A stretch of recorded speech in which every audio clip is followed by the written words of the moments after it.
Most welcome dear students, आप सभी लोगों का स्वागत है आपके अपने यूट्यूब चैनल डीजे सर पर। डियर स्टूडेंट्स, आज का यह वीडियो जो है क्लास 12 के बच्चों के लिए बहुत ही ज़्यादा मोस्ट इंपॉर्टेंट है।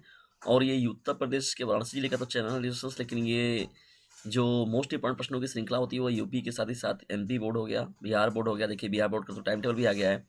उत्तराखंड बोर्ड हो गया, राजस्थान बोर्ड की बात हो गई, उसके साथ ही साथ मध्य प्रदेश बोर्ड। तो ऐसे जो भी स्टेट बोर्ड के बच्चे हैं वो इस चैनल से ज़रूर जुड़ें और बहुत ही महत्वपूर्ण रहेगा। और ये यूपी बोर्ड के बच्चों के लिए तो बहुत समझ लीजिए बहुत ही ज़्यादा मोस्ट इंपॉर्टेंट है और उनके लिए ये जो है ब्रह्मास्त्र का कार्य करेगा। तो क्लास 12 के बच्चे जिनका कि ज्योग्राफी सब्जेक्ट है, भूगोल, वो वीडियो में अंत तक बने रहेंगे और जितने भी प्रश्नों का डिस्कशन आप लोग के साथ किया जाएगा डिस्कशन, सभी प्रश्न जो है मोस्ट इंपॉर्टेंट हैं। देखिए पहला जो प्रश्न है क्या है यहाँ पर, मानव गरीबी सूचकांक क्या है। पहला ही प्रश्न बहुत ही महत्वपूर्ण है, मानव गरीबी सूचकांक क्या है या मानव गरीबी सूचकांक किसे कहते हैं, ये हम लोग का प्रश्न संख्या पहला हो जाएगा। ठीक है, तो देखिए यहाँ पर जो ये सवाल हम लोग का हो जाएगा पहला, मानव गरीबी सूचकांक के बारे में। तो देखिए एच पी आई, देखिए मानव गरीबी सूचकांक क्या होता है, एक देश में एक समुदाय की गरीबी का संकेत है। देखिए मुख्य रूप से जो गरीबी का संकेत या गरीबी की जो लिस्ट बनाकर उनको जारी करने का जो काम होता है वो मानव गरीबी सूचकांक के अंतर्गत होता है। सूचकांक का मतलब ये होता है जो भी व्यवस्थाएं हैं उनका संग्रह करना, उनको फिर क्या करना, उसके बारे में लोगों को अवगत कराना। देखिए गरीबी का संकेत था जिसे संयुक्त राष्ट्र द्वारा मानव विकास सूचकांक एसडीआई के पूरक के लिए विकसित किया गया था। इसे पहली बार 1997 में मानव विकास रिपोर्ट के भाग के रूप में रिपोर्ट किया गया था। देखिए पहली बार जो इसको यूज किया गया था मानव विकास रिपोर्ट में, कब शामिल किया गया था, सन 1997 में। ठीक है ना, और ये पूरक के रूप में इसको विकसित विकसित किया गया था। मानव विकास सूचकांक जो जारी किया जाता है तो मानव गरीबी सूचकांक जो था उसी में शामिल किया गया था और पूरक के रूप में इसे जोड़ा गया था। ठीक है, तो ये बहुत ही इन्फॉर्मेशन महत्वपूर्ण है मानव गरीबी सूचकांक के बारे में जो बात की गई आप लोगों के साथ।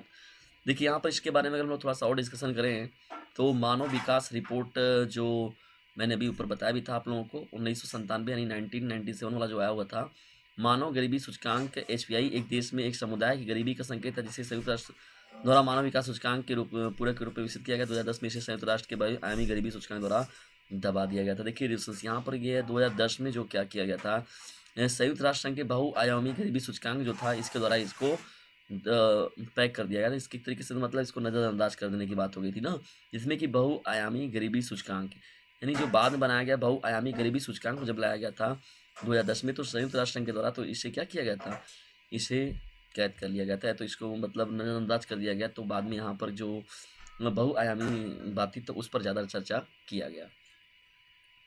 चलिए बढ़ते हम लोग आगे हम यहाँ पर नेक्स्ट प्रश्न की ओर और देखते हैं प्रश्न संख्या 2 को। देखिए दोस्तों दूसरा भी प्रश्न जो है वो भी बहुत ज़्यादा मोस्ट इंपॉर्टेंट है और निश्चित तौर पर आप लोग को ये लाभ देने वाला प्रश्न है। बस्ती एवं नियोजित बस्ती की व्याख्या कीजिए। बहुत ही महत्वपूर्ण प्रश्न है दोस्तों, बहुत ही ज़्यादा। और दोस्तों यदि वीडियो सेशन थोड़ा सा भी आप लोग के हेल्पफुल लगेगा तो इसे अपने क्लासमेट पर जरूर फैला दीजिएगा और डिस्क्रिप्शन बॉक्स में जाइए, वहाँ पर एक नंबर आप लोग को मिलेगा, उस नंबर को भी ज्वाइन जरूर कीजिए। डीजे सर का कहना है रेगुलर इस क्लास के इससे स्टडी के साथ ही साथ इस चैनल का लिंक जो है उसे अपने क्लासमेट पर शेयर करते रहना। यदि ज़्यादा नंबर पाने की इच्छा तो डीजे सर चैनल से जरूर लीजिएगा शिक्षा। इसी उद्देश्यों के साथ रिलेशन ये चालू किया गया है इस चैनल जो जिसमें कि मोस्ट इंपॉर्टेंट प्रश्नों की सीरीज पर काम होता है मुख्य रूप से अगर देखा जाए तो, ताकि वे बच्चे जो कि बोर्ड से डरते हैं या जिनके अंदर बोर्ड का डर होता है तो वे मोस्ट इंपॉर्टेंट प्रश्नों की सीरीज को अगर बेहतर तरीके से तैयार कर जाएं तो वो बेस्ट कर जाएं, अपने एग्जाम में कम समय में बचे रहने पर भी अपना बेस्ट कर दें। और उसके साथ ही साथ यदि बोर्ड एग्जामिनेशन में टॉपर भी जो बच्चे बनना चाहते हैं तो उनके लिए तो ये चैनल ब्रह्मास्त्र का कार्य करेगा। देखिए बात हो रही है पहले बस्ती की यहाँ पर, तो बस्ती से अभिप्राय उस मानव अधिवास से है जिसमें एक से अधिक मकान होते हैं। देखिए मानव अधिवास का ही मतलब क्या होता है, मानव अधिवास में क्या होता है, बस्ती से अभिप्राय उस मानव अधिवास से जिसमें एक से अधिक मकान होते हैं। कहने का मतलब क्या है, यहाँ पर पार्टिकुलरली एक मकान नहीं मिलता है। बस्ती उसी को हम लोग बोलते हैं जहाँ पर कई लोग रहते हैं, कई धर्म के समुदाय की बात होगी, कई लोग जब मिलजुल कर वहाँ पर मकान अधिक मकान मिलते हैं, यानी एक से अधिक मकान होते हैं तो उसे हम लोग बस्ती बोल देते हैं, जहाँ लोग सारा कार्य एक निर्मित क्षेत्र के भीतर ही करते हैं। देखिए बस्तियों के बारे में अगर हम लोग बात करें तो अभी पार्टिकुलरली देखा जाए तो दो ही प्रकार की बस्तियों के बारे में बात होता है। एक देखिए क्या होता है, ग्रामीण बस्तियां होती हैं और दूसरा क्या होता है, नगरी होता है। ठीक है ना, नगरी। अब तो ज़्यादा दोनों में डिफरेंस बहुत ज़्यादा नहीं रह गया है। देखिए सामान्यतः दो प्रकार की होती है, इसमें क्या होता है, ग्रामीण को शामिल किया गया और उसके साथ ही साथ नगरी बस्तियों को इसमें शामिल किया गया है। ठीक है, तो ये आपका क्या हो जाएगा, बस्ती हो जाएगा। यदि आप लोग नियोजित बस्ती के बारे में बात करें तो चलिए नियोजित बस्ती के बारे में, तो नियोजित बस्ती बस्ती क्या होता है इस पर भी हम लोग बात करें। देखिए नियोजित बस्ती के बारे में हम लोग बात करें, देखिए तो इस तरह की बस्तियाँ सरकार द्वारा बसाई जाती हैं। देखिए नियोजित, जैसा कि बात से प पहले ही बताया गया था नियोजन, तो जो भी कोई व्यवस्थाएँ सरकार के द्वारा लागू होती हैं तो उसे हम लोग नियोजन बोलते हैं। जैसे परिवार नियोजन की बात हो गई या कोई और कामों को लेकर नियोजन जो लाया जाता है, तो इस तरह की बस्तियाँ क्या होता है सरकार के द्वारा बसाई जाती हैं। ये सरकार क्या करती है, गरीब लोगों के लिए, असहाय लोगों के लिए जो व्यवस्था बनाती है सरकार के द्वारा बनाई जाती है, उसे ही हम लोग बोलते हैं बस्ती। तो इस तरह की बस्तियाँ सरकार द्वारा बसाई जाती हैं। ब्रिटिश प्रशासनों द्वारा पुराने नगर से संलग्न ही आयताकार विन्यास प्रणाली पर नियोजित क्षेत्र का विकास किया गया है, जिसका मुख्य उद्देश्य जो है सिविल लाइन, ये प्रशासनिक क्षेत्र या सैनिक छावनी का विकास करना था। देखिए मुख्य रूप से क्या था, जो नियोजित बस्ती चलाया गया था ये सरकार के द्वारा बसाई गई थी और ब्रिटिश प्रशासनों द्वारा पुराने नगर से संलग्न ही आयताकार विन्यास प्रणाली पर नियोजित क्षेत्र का विकास किया गया था। देखिए ये जो व्यवस्था की गई है वो मुख्य रूप से ब्रिटिश प्रशासन द्वारा से ही लिया गया था, पुराने नगर से संलग्न था ये चीज़ और इसका मुख्य उद्देश्य क्या था, सिविल लाइनें, प्रशासनिक क्षेत्र या सैनिक छावनी का विकास करना था। जैसे आप लोग देखते हैं कि कोई अगर जिला है, कोई नगर है, तो उस नगर में देखते हैं कि छावनी ज़रूर होती है। जैसे देखते हैं वहाँ पर छावनी वाला एरिया मतलब थोड़ा-सा वो हाइलाइटेड एरिया होता है और वो थोड़ा-सा विकसित रहता है, लोग उसके बारे में जो ज़्यादा जानते हैं और डेवलप्ड थोड़ा-सा होता है। चलिए, बढ़ते हैं हम लोग मोस्ट इम्पोर्टेंट प्रश्नों की सीरीज में डिस्कस सब प्रश्न संख्या 3 की ओर। देखिए ये प्रश्न भी बहुत ही ज़्यादा मोस्ट इम्पोर्टेंट है। मानव विकास के 3 मूलभूत क्षेत्र कौन से हैं? देखिए प्रश्न बहुत ही महत्वपूर्ण है, पूछा गया प्रश्न है और पूछे जाने की संभावना पूरी की पूरी बनी हुई है डिस्कस 2023 में इसका। तो मानव विकास के 3 मूलभूत क्षेत्र कौन-कौन से हैं? देखिए यहाँ पर हम लोग चलिए इसके उत्तर के बारे में देखिए, तो मानव विकास के 3 महत्वपूर्ण पक्ष क्या हैं? पहला तो देखिए महत्वपूर्ण चीज़ बात जब आती है इसमें, दीर्घ एवं स्वस्थ जीवन। भाई ज़ाहिर-सी बात है हर एक इंसान जो है वो दीर्घ एवं स्वस्थ जीवन को चाहता है। भई वो उसके लंबी उम्र मिले और उसको स्वस्थ जीवन रहे उसका, तो ये चीज़ें तो सभी लोगों के महत्वपूर्ण पक्ष हैं। तो मानव विकास के लिए बहुत ज़रूरी है कि दीर्घ एवं स्वस्थ जीवन मिले उसको, ठीक है? स्वस्थ रहे, किसी प्रकार की समस्याएँ ना हो। और देखिए दूसरा जो महत्वपूर्ण चीज़ है तो उसमें शिक्षा का भी प्रसार हो। शिक्षा का प्रसार का मतलब कि वो एजुकेटेड बने। अब ज़ाहिर-सी बात है, कोई भी अगर गरीब के घर का बच्चा बच्चा है तो वो भी अपने घर के बच्चों को क्या करना चाहता है, पढ़ाना ज़रूर करना चाहता है, शिक्षित ज़रूर करना चाहता है। बहुत से लोगों को देखेंगे आप, वो खुद टाली वगैरह चला रहे हैं, ठेला वगैरह चला रहे हैं, लेकिन अपने बच्चों को वो एजुकेशन ज़रूर दे रहे हैं। तो ये देखिए शिक्षा का प्रसार बहुत ज़रूरी है, ये भी मानव विकास के मूलभूत क्षेत्र हैं, ठीक है? दूसरा जो हो जाएगा आपका शिक्षा का प्रसार। तीसरा देखिए महत्वपूर्ण क्या है, संसाधनों तक पहुँच।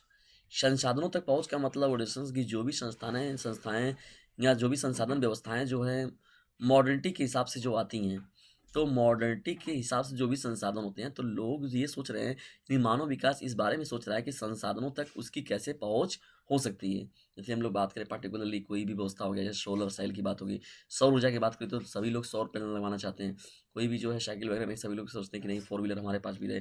जैसे जो अपेक्षाएँ होती हैं नहीं संसाधनों तक पहुँच, तो जो भी संसाधन उनके पास हैं जो या जो वो समाज में देख रहे हैं जिन संसाधनों को, तो वो जो है उन संसाधनों को भी अपने पास ज़रूर जुटाना चाह रहे हैं। और जैसे देखिए उपरोक्त तीनों पक्ष जो है मानव विकास के केंद्र बिंदु हैं। अगर वर्तमान में देखा जाए तो मानव इन्हीं तीनों पक्षों पर मुख्य रूप से काम लेकर वो इस अपने विकास की सीढ़ी को आगे बढ़ा रहा है, ठीक है? ये प्रश्न संख्या 3 जो है ये वीडियो बहुत ही ज़्यादा मोस्ट इम्पोर्टेंट प्रश्नों की सीरीज में इसको भी रखिएगा। आइए बढ़ते हैं हम लोग अब यहाँ पर क्वेश्चन नंबर 4 की ओर। देखिए दोस्तों क्वेश्चन नंबर 4 जो है ये कृषि एग्रीकल्चर से यानी कृषि क्षेत्र से है लेकिन इम्पोर्टेंट है। देखिए गहन निर्वाह कृषि गहन निर्वाह कृषि में किस प्रकार की खाद का प्रयोग किया जाता है? देखिए दोस्तों गहन कृषि या सघन कृषि का मतलब क्या होता है? पहले तो ये जानना जरूरी है। जीविका कृषि का एक प्रकार है जिसे भूमि पर अत्यधिक जनसंख्या वाले क्षेत्रों में किया जाता है। मतलब वहाँ जहाँ की जनसंख्या अधिक है और वहाँ पर क्या है क्षेत्र कम है, तो उस क्षेत्र में कैसी कौन-सी व्यवस्था लगाई जाए कि जिसमें अत्यधिक जनसंख्या का भरपाई किया जा सके?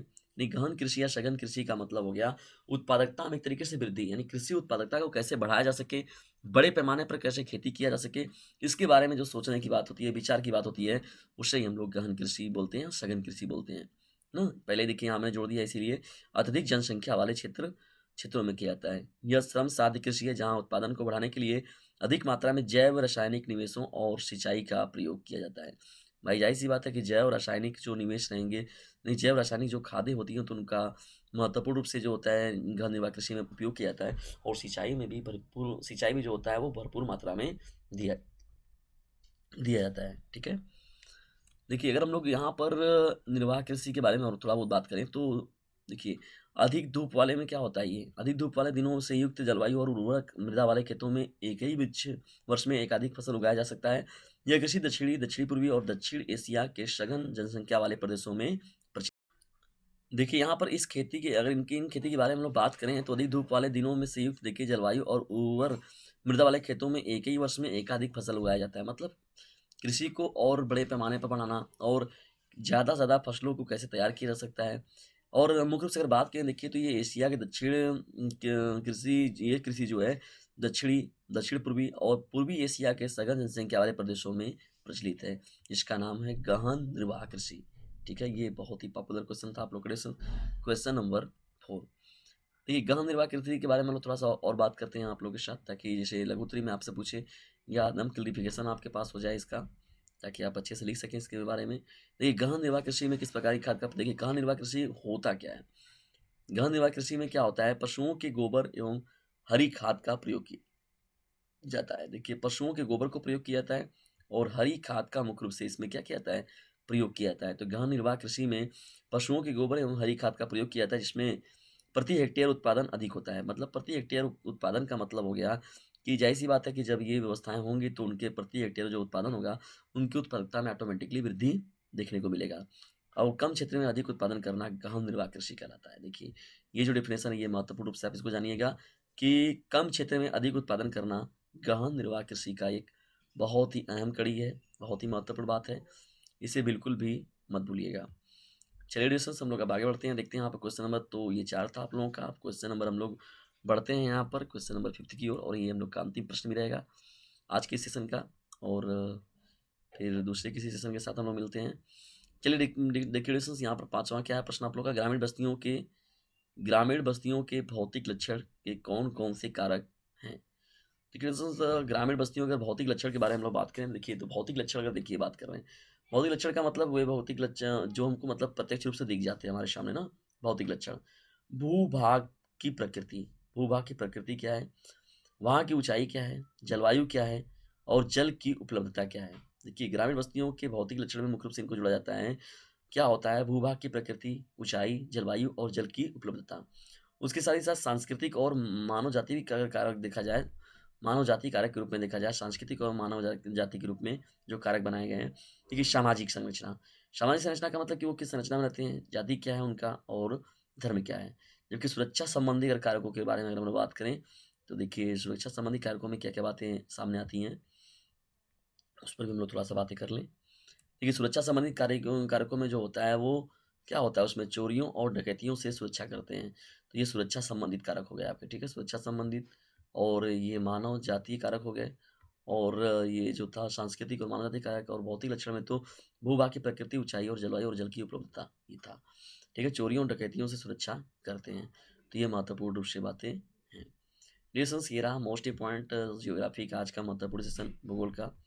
आज का ये महत्वपूर्ण सेशन आप लोग को कैसा लगा इसके बारे में कमेंट बॉक्स में ज़रूर बताएँ। और वीडियो तो थोड़ा-सा भी आप लोग को हेल्पफुल लगा तो इसे लाइक करें, शेयर करें और चैनल पर नए तो चैनल को सब्सक्राइब करना बिल्कुल भी ना भूलें। क्योंकि याद रखिएगा लोगों के अंदर ज्ञान की पूँगी बजाने वाला जो चैनल है उसका नाम है डीजे सर, न कि गानों का रिमिक्स बजाने वाला। तो खुद भी लाभ उठाइए इसका और दूसरों को भी इससे लाभान्वित कीजिए। और जल्द ही मिलते हैं हम लोग किसी अन्य वीडियो में किसी अन्य टॉपिक के साथ। तब तक के लिए टेक केयर, गुड बाय, जय हिंद, जय भारत। देखिए दोस्तों यहाँ पर स्क्रीन पर दिख रहे हैं आप लोगों को कुछ लिखा हुआ दिख रहा है। ये बहुत ही इम्पोर्टेंट नंबर है, एक 950 690 285 7। तो लिसन्स इस नंबर से एक छोटा सा आपको व्हाट्सएप मैसेज करिए 950 690 285 7 नाम के नंबर से और ग्रुप को ज्वाइन कर लीजिए। और साथ ही साथ जितने भी मोस्ट इंपॉर्टेंट मेरे पास नोट्स पीडीएफ रहेंगे वो भी आप लोग को मिलेंगे। तो इसका भरपूर लाभ उठाइए, खुद भी लाभ उठाइए और लोगों को भी इससे लाभान्वित कीजिए और इसे दूर तक फैलाइए, ठीक है? क्योंकि डीजे सर का कहना है कि रेगुलर स्टडी के साथ ही साथ इस चैनल का लिंक भी अपने क्लासमेट पर शेयर करते रहना है। तो लोगों के अंदर ज्ञान की पूंगी बजाने वाला, न कि गानों का रिमिक्स बजाने वाला डिजिटल जो चैनल है उसका नाम है डीजे सर।